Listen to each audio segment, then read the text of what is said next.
I don't care about vapid consumerism at all right now. I want this lamp.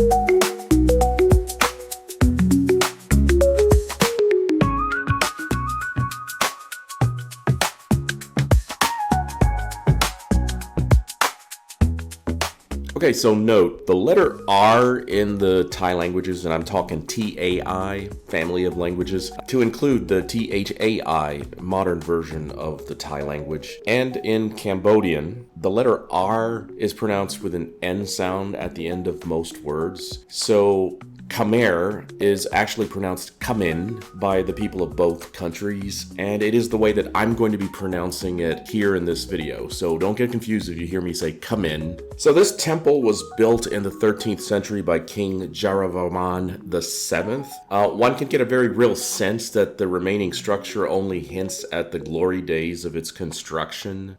The erecting of the structure was never completed, by the way, and additions were added centuries after the original structure was built. So the structure was a work in progress whose final incarnation would never be seen as it was originally intended.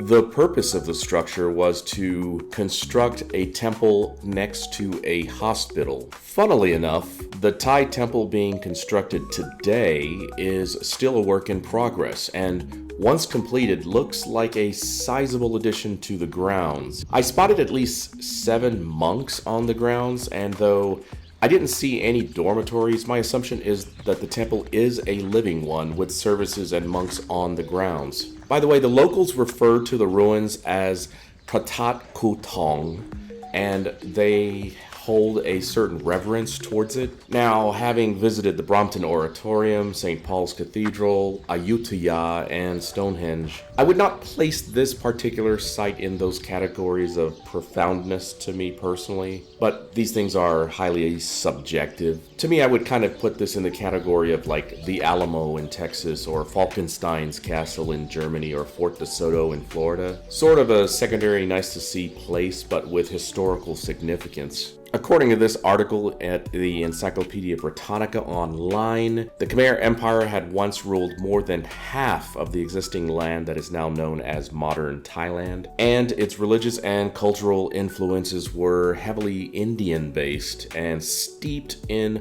Hinduism, not Buddhism. And during the 6th to 9th centuries, it was pretty much unchallenged as an empire. That's not to say that the Thai peoples weren't placing like extreme pressure on this community. They were. By the 1200s, there were 2 Thai kingdoms, namely Lana and Sukhothai, both of which were merely regional until King Ramkhamhaeng expanded the power of the Sukhothai kingdom. He kind of pushed it southwards. It should be noted that an inscription in 1292 by King Ramkhamhaeng is the very first instance of modern Thai language in writing. Regarding these ruins, let me just point out that there aren't any significant pieces of artwork that are on the ruins themselves. Everything kind of has a generic look. I'm not saying that the structure itself looks generic, but normally you would look for inscriptions or artwork that's carved into the stone somewhere. None of that exists. The very few relics that were in the actual original site or unearthed are now at the Thai National Museum in downtown Khon Kaen.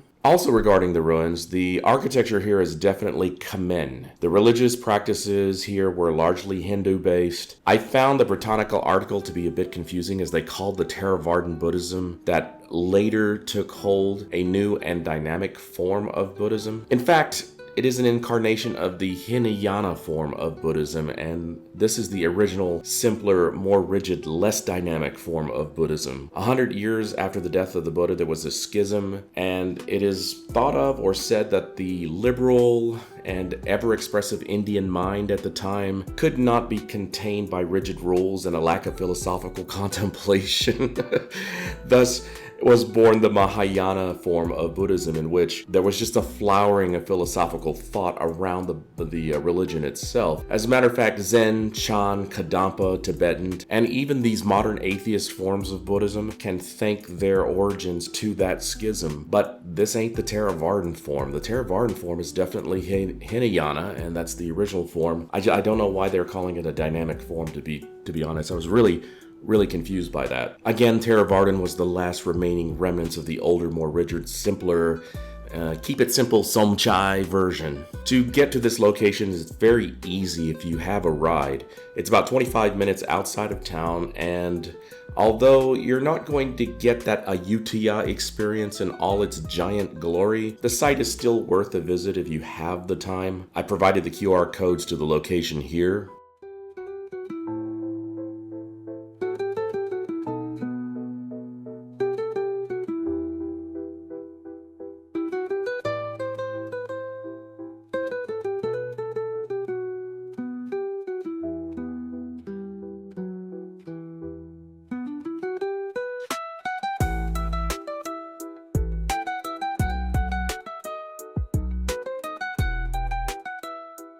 While you're at the temple, get some hot pork noodle soup from the Saladang Cafe, QR code available here, just around the corner from the temple. It's basically a small teakwood house on stilts, and the homeowner converted the bottom floor into a cafe slash restaurant slash bar. I had 3 drinks and a bowl of soup for a total of 125 baht. What is that, like $4?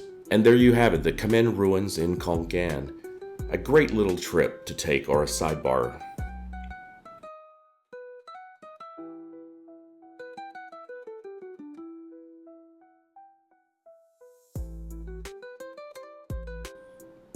If you enjoyed this video, please like, comment, and subscribe. Thank you.